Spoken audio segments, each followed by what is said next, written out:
दोस्तों, इन पुष्पों को देखकर आप हैरान मत होइए, जो कि एक वाइन शॉप में आपको दिख रहा होगा।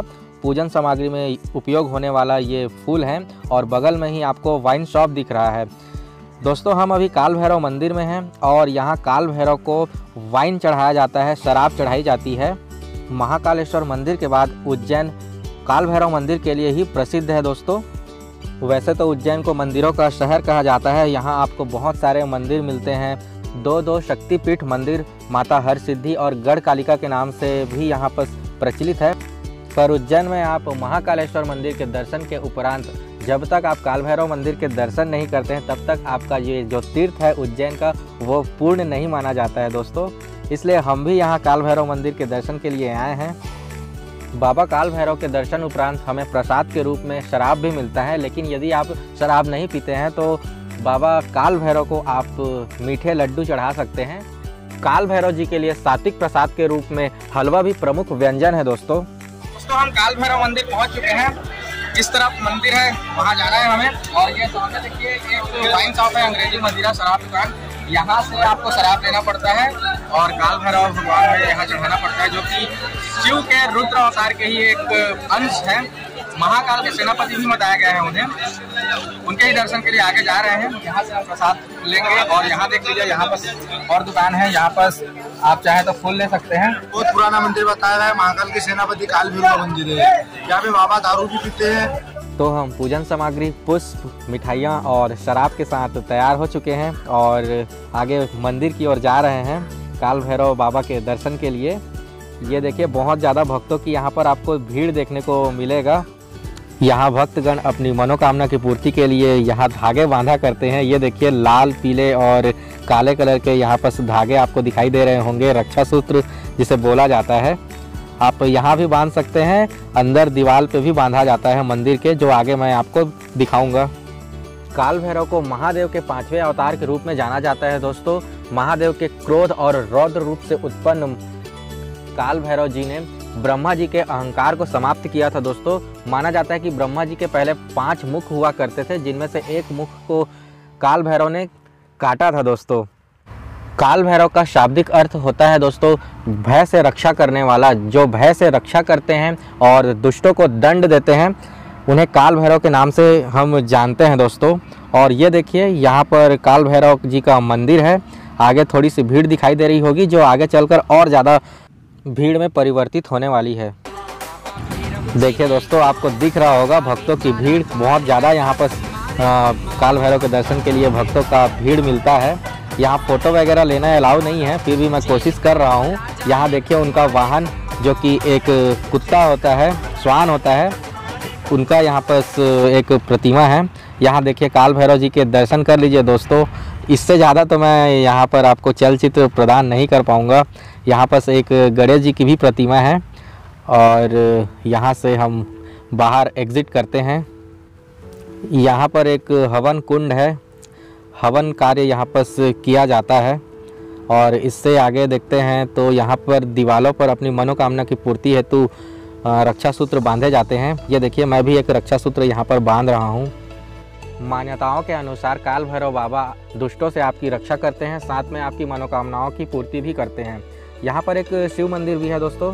ये देखिए, माना जाता है कि यह एक प्राचीन शिव मंदिर है। यहाँ एक बहुत ही प्राचीन शिवलिंग मिलता है और ये आसपास का परिसर है दोस्तों काल भैरव मंदिर का। नीचे में दत्तात्रेय मंदिर भी है, जिसके दर्शन के लिए हम नीचे जाने वाले हैं थोड़ी देर में। आसपास का क्षेत्र देख लीजिए दोस्तों। मेरे साथ मेरा दोस्त दुर्गेश भी है, वो भी अपनी मनोकामना की पूर्ति के लिए यहाँ पर रक्षा सूत्र बांध रहा है। तब तक मैं कुछ मूर्तियाँ आपको और दिखा देता हूँ जो यहाँ पर बिखरी पड़ी हुई है। ये भी कुछ प्राचीन मूर्तियाँ ही लग रही है, स्पष्ट तो पता चल नहीं रहा है ये किनकी प्रतिमाएँ हैं। इससे आगे जाने पर हम इस हवन कुंड को भी देखते हैं। ये हवन अग्नि में नारियल क्यों डाला गया है, इसका क्या रीज़न है, ये वैसे तो मुझे पता चला नहीं, मैं किसी से पूछा भी नहीं। और इससे आगे इस परिसर में जितने भी मंदिरें हैं, उनके दर्शन के लिए मैं नीचे उतर गया। यहाँ के मंदिरों में स्पेशली ये दीप खम्भ आपको दिखाई देता है।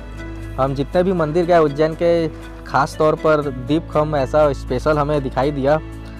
और यहाँ पर एक दत्तात्रेय मंदिर है, चलिए दर्शन कर लेते हैं। दत्तात्रेय जी को त्रिमूर्ति ब्रह्मा विष्णु महेश के अवतार के रूप में जाना जाता है दोस्तों।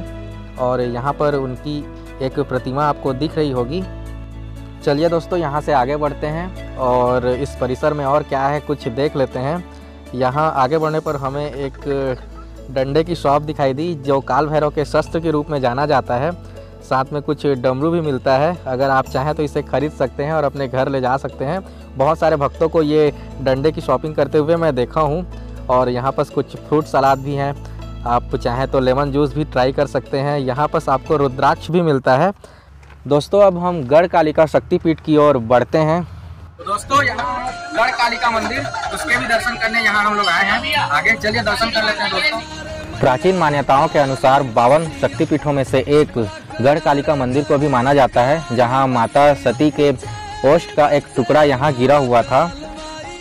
यहां देखिए माता की सवारी, यहां एक शेर है और साथ में ये दीप खम्भ भी आपको दिख रहा होगा। ये दीप खम्भ तो बहुत ही लाजवाब दिखता है दोस्तों उज्जैन के सारे मंदिरों में।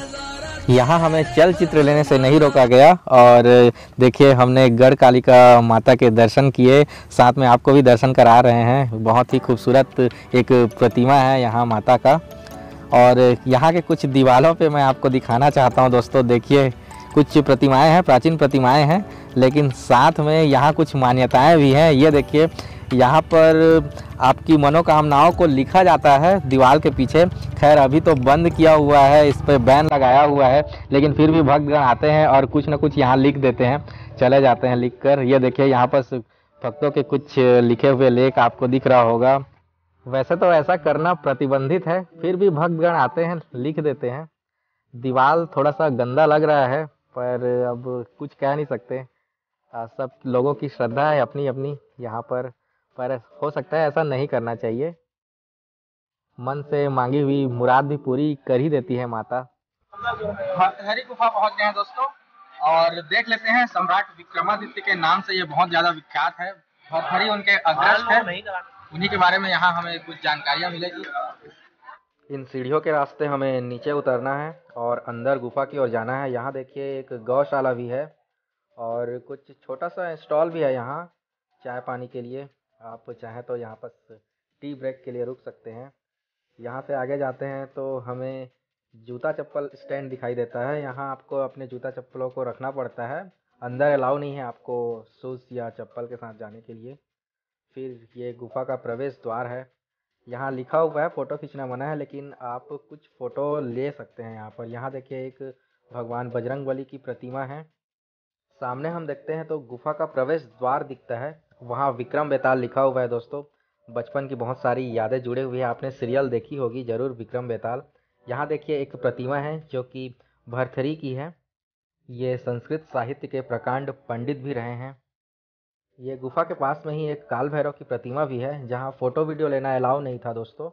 और एक यहाँ देखिए ये एक प्रतिमा है, ये बेताल की प्रतिमा है। यहाँ एक भगवान गणेश की प्रतिमा बनाई गई है। फिर यहाँ से हम प्रवेश करते हैं तो हमें दो द्वार मिलते हैं, पहला और दूसरा। पहले द्वार में प्रवेश करने से पहले दोस्तों ये जानकारियाँ मैं आप लोगों को दिखा रहा हूँ। हिंदी और इंग्लिश दोनों भाषाओं में यहाँ पर आपको ये जानकारी मिल जाएगी, जो भर्तृहरि गुफा के बारे में आपको पूरी डिटेल में जानकारियाँ देंगी। सम्राट विक्रमादित्य के बड़े भाई भर्तृहरि के बारे में यहाँ पर बहुत सारी जानकारियाँ आपको मिलने वाली है दोस्तों, इस गुफा के अंदर और गुफा के बाहर भी। यहाँ एक मंदिर भी है, उसके भी दर्शन करेंगे हम, पर पहले हम गुफा में प्रवेश करते हैं दोस्तों और देखते हैं अंदर हमें क्या क्या मिलता है देखने को। ये देखिए दोस्तों, ये रास्ता है, बहुत सकरा रास्ता है, काफ़ी अंधेरा भी है, तो थोड़ा सा विज़न प्रॉब्लम भी हो रहा है। और देखते हैं दोस्तों अंदर क्या क्या है। कुछ मूर्तियाँ मिलेंगी हमें। यहाँ देखिए दोस्तों, हमें भर्तृहरि की एक प्रतिमा मिलती है, इन्हें प्रणाम भी किया जाता है यहाँ पर। दोस्तों हम गुफा में प्रवेश कर चुके हैं और यहाँ बहुत ज़्यादा गर्मी है, हॉटनेस है, गर्मी है यहाँ पर और अंधेरा भी है काफ़ी। इन सीढ़ियों से आपको संभाल के आना पड़ेगा, फिसल भी सकते हैं, कुछ न कुछ दुर्घटना हो सकती है आपके साथ। यहाँ हमें माँ काली की एक प्रतिमा मिलती है और यहाँ पर एक महायोगी मत्स्येंद्र नाथ की भी प्रतिमा है। इस गुफा क्रमांक 1 से हम बाहर निकल गए हैं दोस्तों और अब हमारी तैयारी गुफा नंबर 2 की ओर है, वहाँ हम प्रवेश करने वाले हैं। देखिए कुछ और टूरिस्ट यहाँ आ रहे हैं देखने के लिए इस गुफ़ा को। और ये देखिए इसका नाम भी दिया हुआ है गोपीचंद गुफ़ा नंबर 2। यहाँ से हम अंदर इंटर करते हैं।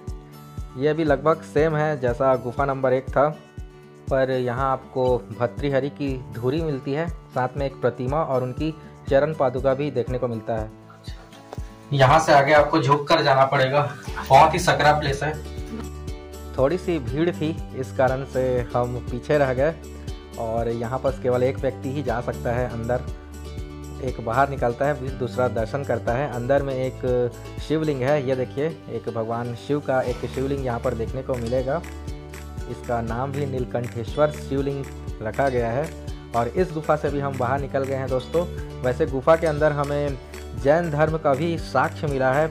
जो पिरामिड रहा है, जो पिलर रहे हैं, वो जैन धर्म से संबंधित दिखा है। यहाँ पर एक मंदिर है, साथ ही इस गुफ़ा से संबंधित कुछ संतों के चरण पादुका दिखाई देते हैं जो कि दिवंगत हो चुके हैं। और यहाँ पर एक जो मंदिर है उसमें जो प्रतिमा है वो महायोगी गुरु गोरखनाथ को समर्पित है दोस्तों। और इनका परिक्रमा हम करते हैं इस मंदिर के, तो और भी बहुत सारे मूर्तियाँ हमें दिखाई देती है। जैसे यहाँ देखिए भगवान बजरंगबली की एक प्रतिमा है और भी कुछ योगियों के यहाँ पर प्रतिमाएँ दिखेंगी। साथ में यहाँ पर हमें भगवान शिव की भी प्रतिमा दिखती है। यहाँ देखिए दोस्तों ये प्रतिमा भर्तृहरि जी की है, वो योग मुद्रा में है। यहाँ जो प्रतिमा है वो कुछ संतों का भी यहाँ पर हमें दिखाई देता है। और इन प्रतिमाओं के दर्शन करते हुए हम बाहर निकलते हैं दोस्तों। यहाँ भी एक प्रतिमा देखिए भगवान शिव की ही है। यहाँ एक बहुत बड़ा चबूतरा बना हुआ है इस मंदिर परिसर में। और इस मंदिर से हम बाहर निकलते हैं दोस्तों। हम लगभग भर्तृहरि गुफ़ा के दर्शन कर चुके हैं और आगे एक और मंदिर है, बाकी ये बंद है अभी, यहाँ हम दर्शन के लिए नहीं जा सके हैं। यहाँ पर एक देखिए एक छोटा सा शिवलिंग भी है जो लास्ट में मैं कवर कर रहा हूँ, यह स्टार्टिंग पॉइंट था। तो दोस्तों उज्जैन की ये लास्ट वीडियो थी, मेरी लास्ट ब्लॉग थी। और आपको ये सारे सीरीज, ये उज्जैन की सीरीज कैसी लगी जरूर कमेंट करके बताइएगा। और वीडियो अच्छा लगा हो तो लाइक कीजिएगा, अपने दोस्तों को शेयर कीजिएगा और मेरे YouTube चैनल को सब्सक्राइब कीजिएगा दोस्तों।